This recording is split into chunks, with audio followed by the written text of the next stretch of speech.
The Nicomachean Ethics of Aristotle. Read and presented by George Pitropagianakis.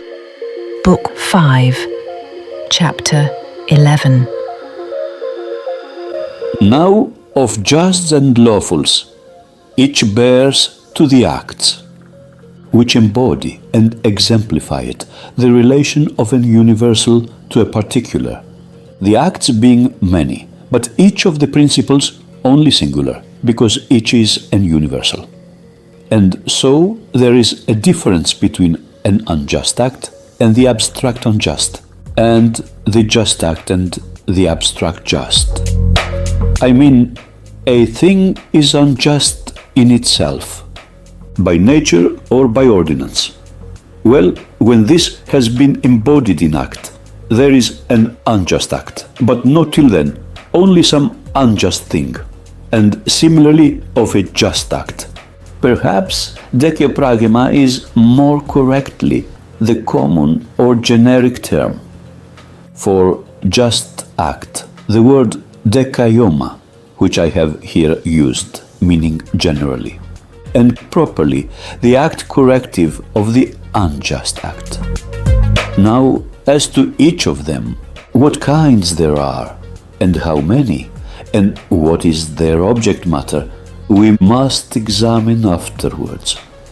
For the present, we proceed to say that the just and the unjust, being what have been mentioned, a man is said to act unjustly, or justly when he embodies these abstracts involuntary actions, but when in involuntary, then he neither acts unjustly or justly except accidentally. I mean that the being just or unjust is really only accidental to the agents in such cases. So both unjust and just actions are limited by the being voluntary or the contrary. For when an embodying of the unjust is voluntary, then it is blamed, and is at the same time also an unjust action. But if voluntariness does not attach, there will be a thing which is in itself unjust, but not yet an unjust action.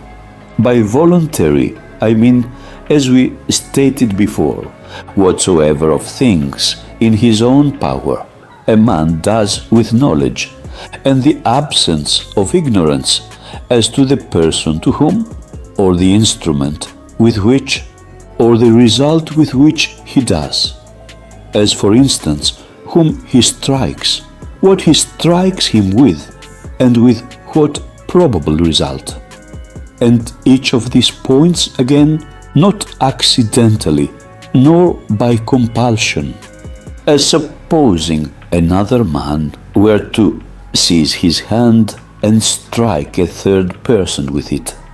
Here, of course, the owner of the hand acts not voluntarily, because it did not rest with him to do or leave undone. Or again, it is conceivable that the person struck may be his father, and he may know that it is a man or even one of the present company whom he is striking, but not know that it is his father. And let the same distinctions be supposed to be carried into the case of the result, and in fact the whole of any given action. In fine, then, that is involuntary, which is done through ignorance, or which, not resulting from ignorance, is not in the agent's control, or is done on compulsion. I mention these cases because there are many natural things which we do and suffer knowingly, but still no one of which is either voluntary or involuntary. Growing old or dying, for instance. Again, accidentality may attach to the unjust in like manner as to the just acts. For instance, a man may have restored what was deposited with him, but against his will. and from fear of the consequences of a refusal. We must not say that he either does what is just or does justly, except accidentally. And in like manner, the man who, through compulsion and against his will, fails to restore a deposit must be said to do unjustly, or to do what is unjust, accidentally only. Again, voluntary actions we do either from deliberate choice or without it.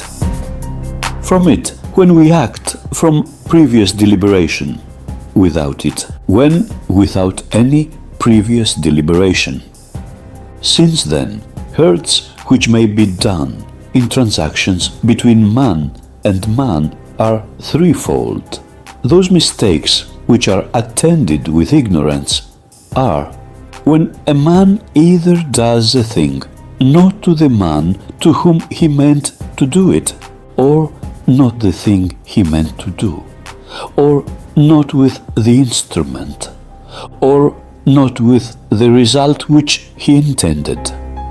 Either he did not think he should hit him at all, or not with this, or this is not the man he thought he should hit, or he did not think this would be the result of the blow, but a result has followed which he did not anticipate.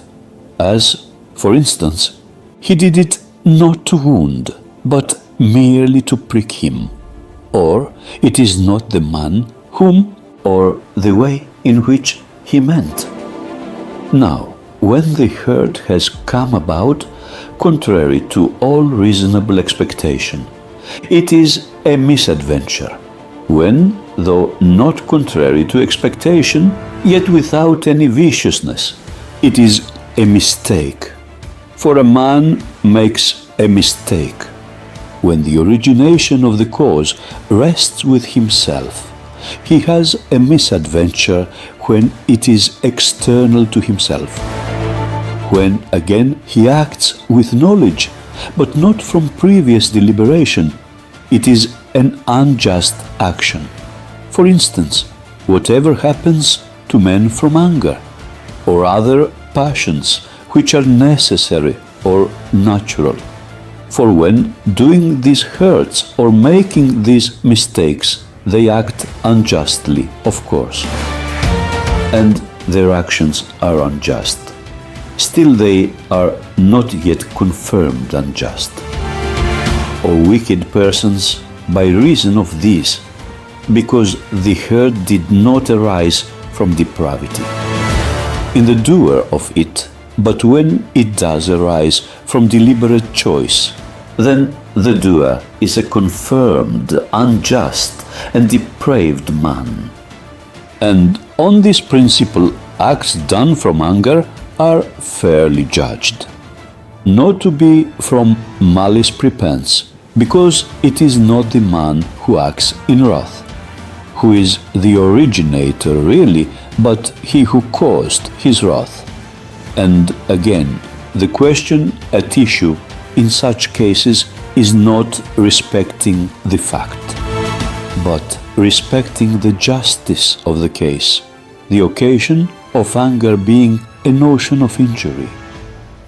I mean that the parties do not dispute about the fact, as in questions of contract, where one of the two must be a rogue, unless real forgetfulness can be pleaded.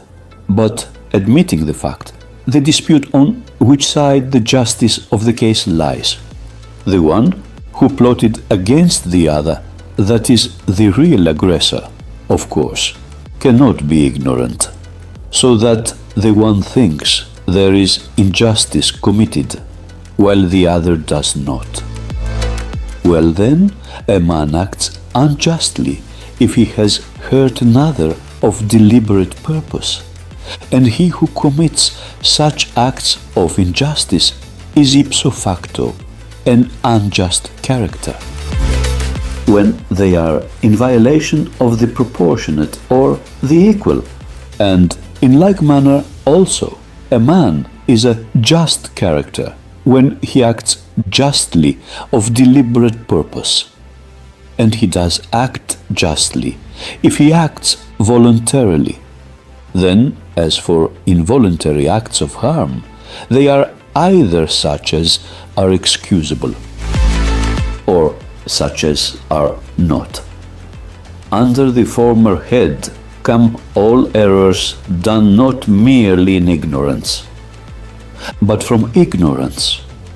Under the latter, all that are done not from ignorance, but in ignorance caused by some passion which is neither natural nor fairly attributable to human infirmity.